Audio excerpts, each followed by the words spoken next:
You are 18 years old today. For 4 years, the number on your report card was the only number that mattered. Today, it means nothing. Fewer than 1 in 10 applicants make it through this gate. And you are standing inside that 10%, already wondering if it was worth it. Wrapped in a sock at the bottom of your duffel bag is a $20 digital watch, black resin band. Gold trim. The kind you can buy at a gas station. The last thing your father handed you before he drove away and didn't say why. Your mother cried at the curb. You didn't, and you've been wondering ever since what that says about you. Somewhere behind you, 42,000 new cadets have stood on this exact same asphalt since the year this place was founded. And by the time you retire, fewer than 1,100 of them will have ever pinned on a single star. You do not know any of that yet. What you do know is that in 19 years, you will write 4 words on a single sheet of paper. And those 4 words will follow you all the way to the top of the United States Army. Into rooms with generals in them. Into a hearing room on Capitol Hill. Into the last box you ever pack. Today, you just need to survive the haircut. Level 1. The plebe. For the next 89 days, you are not a person. You are a name stenciled on a gray t-shirt. Standing in formation at 5:15 in the morning while an upperclassman explains. At volume. Exactly why your bed is not actually made. Cadet basic training. You learn to fold underwear into 6-inch squares. Because someone with a ruler will check. You memorize the 12 general orders and forget 9 of them within the hour. And you learn that panic has a very specific smell, sweat, gun oil, and a cafeteria hallway at 05:30. You learn that getting in required being smart, and staying in requires being obedient. And nobody warns you those are 2 entirely different skills. And that the Army will only ever ask you for one of them at a time. Right now, somewhere in the Pentagon, a 3-star general once stood exactly where you're standing. In the exact same gray t-shirt. Forgetting the exact same general orders. Sweating through the exact same morning. Nobody tells you that. It wouldn't help if they did. At night, in the 2 inches of privacy your footlocker allows, you wind a cheap watch and strap it to your left wrist. Under the blanket, where the upperclassmen won't see it and log it as a personal item violation. It is the only thing in this room that is actually yours. This is the climb, and it has 89 more days before it even really starts. That's level 1. Level 2. The second lieutenant. You commission at 22. Gold bar on your collar. And the Army hands you 41 soldiers, most of whom have been in the military longer than you've been legally allowed to drink. Your platoon sergeant, a man named Reyes, is 34. With 2 deployments and a stare that makes you feel 9 years old standing in front of your own formation. He salutes you because regulation says he has to, and then spends your first 90 days teaching you, quietly and without ever saying so out loud, how to run the platoon he already knows how to run better than you do. Your starting pay is around $42,000 a year. Which sounds like a lot until you realize you are now legally responsible for $4 million in Army equipment. And every decision anyone under you makes at 2 in the morning. In the rain. In a country you can't find on a map yet. Nobody explains that the bar gets heaviest right after you earn it. You find that out the first time a 19-year-old private looks to you. And only you, to decide what happens next. And you understand. For the first time, that Reyes has been quietly carrying you the entire 90 days. He never once mentions it. Instead, on your last night before the platoon rotates to the field, he hands you a laminated card with every soldier's name and hometown on it. No explanation, and walks away before you can ask why. You keep that card in your wallet for the next 22 years. That's level 2. Level 3. The captain. You are 27, and 18 men call you sir and mostly mean it. On your desk is a requisition form asking you to choose a second water trailer or a working generator for a training range you are running in Georgia. In July, at 98 degrees in shade there isn't any of. You have 11 days to complete a training cycle that usually takes 14. And a Colonel 8 ranks above you watching every metric with his own name attached to it. You sign for the generator. Numbers get remembered on efficiency reports. Comfort does not, and neither, it turns out, does hydration. On day 9, a private named Owen Cole, 19 years old, 2 months in your unit, a kid from Ohio who still calls his mother every single Sunday at 6 p.m. sharp, goes down on the 3rd mile of a 12-mile ruck march. The medics reach him in 6 minutes. In Georgia, in July, 6 minutes is not fast enough. Later, much later, you will learn the second water trailer was sitting in a motor pool 40 miles away the entire time you needed it. Filled, fueled, and undriven, because nobody had signed the right form to move it. You do not sleep that night, or the one after it. Your watch reads 3:14 in the morning both times. The watch keeps ticking, on your wrist, in the dark, whether you're asleep or not. That's level 3. It is not the last time you hear his name. Level 4. The Major. 6 years later, you write the kind of sentence the Army actually has a phrase for. Individual risk factors contributed to the incident. Nobody teaches you that phrase in any classroom at any point in your career. You learn it the way everyone learns it, from the officer above you. Who learned it from the officer above him?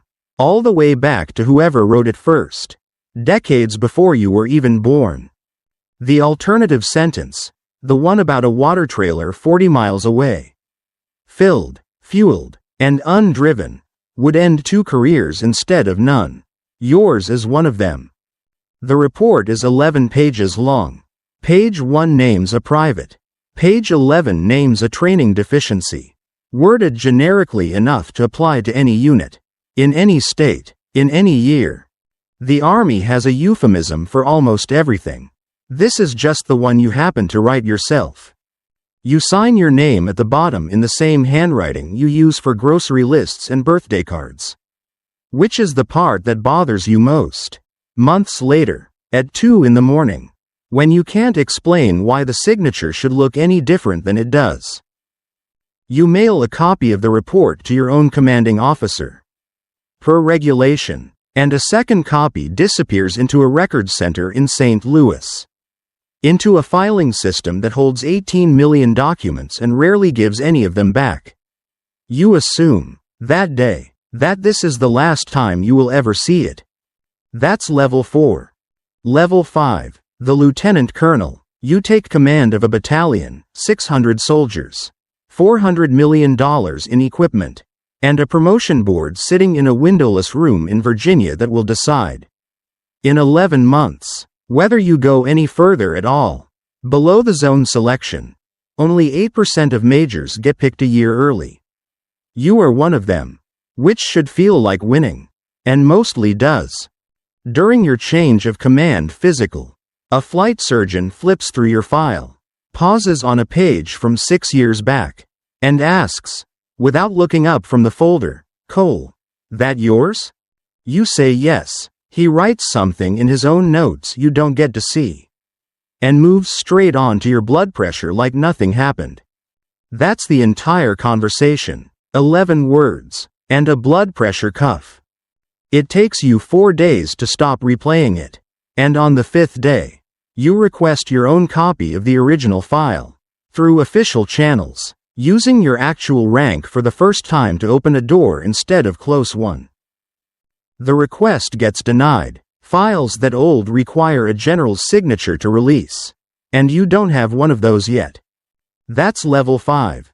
Level 6, the colonel, brigade command, and a nomination that requires something no rank below full colonel ever requires, a formal background investigation.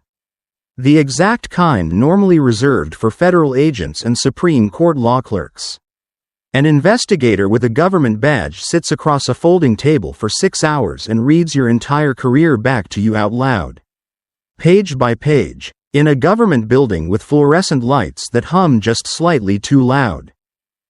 He gets to page 11 of an old after-action report and reads the phrase, individual risk factors, flatly. Without emphasis. And then just waits. The way people wait when they already suspect the answer isn't going to be the whole truth.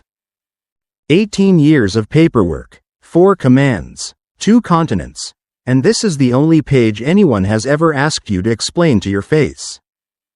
Everything else about your career, apparently, spoke for itself. You give him an answer that is true and incomplete, the same way the report itself was. He writes something down in his own binder. You will never get to read what it says. 6 weeks later, your nomination clears committee anyway.